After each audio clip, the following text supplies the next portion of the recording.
Greetings, welcome to Terry on Tuesday. Back in the wilderness years of Doctor Who, from 1989 to 2005, there wasn't much that Doctor Who fans could get their hands on. So a lot of fans kept the dream alive because we didn't know if it was ever going to come back. So we kept it alive by doing fan art, fan stories, fan audios, fan films, and all sorts of things like that. I have always been a massive Cybermen fan. You can probably tell. So, when I heard that some people were making Doctor Who fan audios and fan videos, I was very keen to see if I could get involved with the Cybermen side of things, if at all possible. So, this video is going to tell you all about a Doctor Who spin-off video called Cyberon, made in 2000, and it's a long and interesting story. Come with me.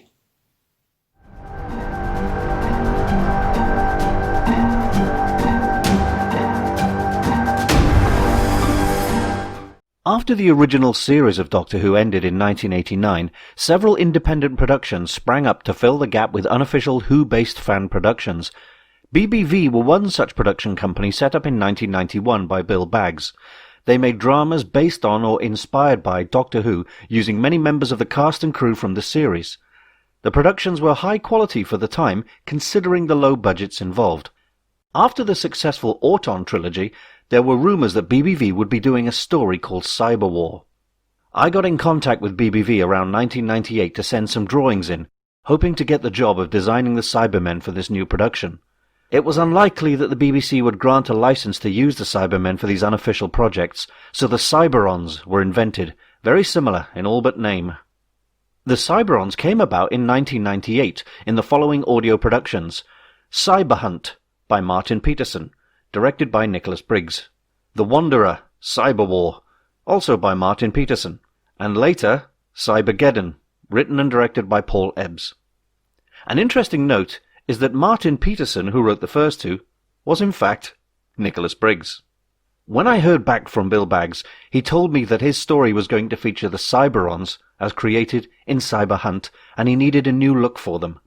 To get a reply from BBV, from Bill Baggs at that time, was like getting a telegram from the Queen or a letter from George Lucas, because at the time, Doctor Who was dead and buried. That was it. You know, it had been gone for over 10 years. To get the reply back saying, "We like your drawings, let's work on something," was, the golden ticket for me. So the first thing I did was talk to Bill about more of what he wanted and what he didn't want, and then I started drawing like crazy and sending him lots and lots of drawings. Thank goodness for the internet, eh? I know it seems weird having to create characters that look just like Cybermen, but they're not Cybermen. In this case, as I said, you can't use the same license. The BBC wouldn't grant it, but the love for the Cybermen, I think, is so great that people wanted to do something as close as they can to it. And so the Cyberons were born that way.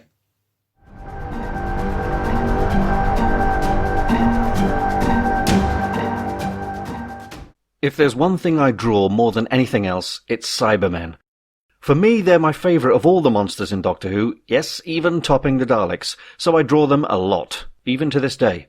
Let's face it, these Cyberons are Cybermen by another name, just unofficial ones. This was the design chosen. It was a conscious decision not to have handles on the head, as that would be too Cybermanish. I was given measurements for the sculpt to ensure the helmets would fit the actors. That's why it turned out so big. I was asked to make 2 helmets for the film, and the budget was just £500. That was for all the materials and processes. Any leftovers I can keep, but by the time they were finished, I'd spent all of it. I began the sculpt in plasticine, as it was cheaper, and then I handed it over to a couple of friends who were professional sculptors. As they worked, I kept sending pics to Bill for feedback, who requested removing the nose bump and making the cheekbones more prominent. He did suggest a slit for the eyes like RoboCop, but I persuaded him not to go with it. The ear domes, by the way, were soap dishes from Woolworths, the neck pipes from a washing machine, and the headlamp thingy was the top end of a Detox disinfectant bottle. So this is the method I used. Newspaper and tape for the base, plasticine sculpt, clay to wall it up, a silicone rubber mould, and a Herculite plaster jacket on top. Once the silicone and plaster was set, the mold was inverted and the same process again for the other side. Then the sculpt and clay were removed, leaving two very heavy molds which fit together. In each half I laid fiberglass gel coat resin and matting, pulled them out, and that gave me the positive version in fiberglass. Those two halves were taken down to a vac forming company in Bridgend. The guys in Bridgend told me that the two halves I made were a bit thin and needed to be solid shapes if they were to withstand the heat and pressure of the vac forming. So they filled each half with polyester resin, car body filler, and did a test pull in white plastic, HIPS, high impact polystyrene. The test pull wasn't great. It was stretched thinly and holes appeared. It also cracked when it was removed. So they told me they had to use a thicker plastic, this time ABS, which is much tougher. I called Bill and he suggested that in order to make some money back, he'd pay for 20 helmets and sell them at a later date, which made sense, although I was going to have to put all of these together. I went away, and a few days later the vac forming company called and told me the helmets were ready for pickup. When I got there, they had only made 15. The molds had disintegrated after 15 pulls. There was no point in complaining, so I took them home and started work on the two for the film.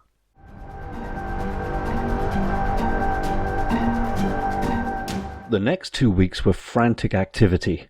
I used a Stanley knife, or box cutter in the US, to cut out the halves. This was harder than it sounds, as the ABS was 3 millimeters thick, so it was very tough in some places, and in others it was stretched very thin, resulting in quite a few slips and cuts. Ouch. So, as you can imagine, making all those Cyberon helmets on my own in a one-bedroom flat, spraying, painting, gluing everything, was a bit of a nightmare. It's quite a lot to do for one person. I'd cut myself like crazy. There was paint fumes in the house. But at least I knew I was getting a cut of every one sold, which was good. So I cracked on and we kept going. All I had to do then was stick them together and paint them silver, right? Wrong. This is where I noticed things had gone pear-shaped. The two halves didn't line up with each other. This was because the vac form guys had packed the molds with filler and wooden braces which deformed the shapes. Aside from the costs and no budget to redo them, there was no time at all, so I had to make this work somehow. The only way I could think of was to literally Frankenstein it together. I punched a number of holes along the edges of both halves and used copper wire to sew them together, pulling the badly fitting halves into line with each other. To hide the stitching, I spread a line of milliput over the join, using water to smooth it out, the result looking like a very bad weld. Once it was painted, it still looked a bit rough, but you barely notice it in the film. Anyway, that crisis averted, I got them ready to deliver to Bill in Southampton. He did seem genuinely pleased with the way they turned out. I think we were both relieved that after all the time and hassle there was something usable for the film, but I still had another 11 left at home to do. I continued, stopping only to stick band-aids on my partially severed fingers and cough up silver paint. There were silver Cyberon heads all over the place. Then I got a call from Bill, asking me if I could knock up 2 bodysuits in 3 days for less than £50. Well, I was kinda ready to admit defeat, but I went back to the Blue Peter School of costume building and quickly put together 2 white overalls sprayed with silver, a washing line, and some plastic grids made from a toy crate on the chest. A bit ropey, I fully admit. Plus, I couldn't get gloves or boots done in time. They seem to look semi-decent for the short time they appear in the film. My brother drove me down to Leatherhead with the 2 suits by 6 a.m, and to get to Surrey from Cardiff, we had to get started at 2:30 in the morning and drive all night. We found the pub where Bill, Joe and PJ were filming. I got changed and filmed a couple of takes for the post-credit scene with PJ.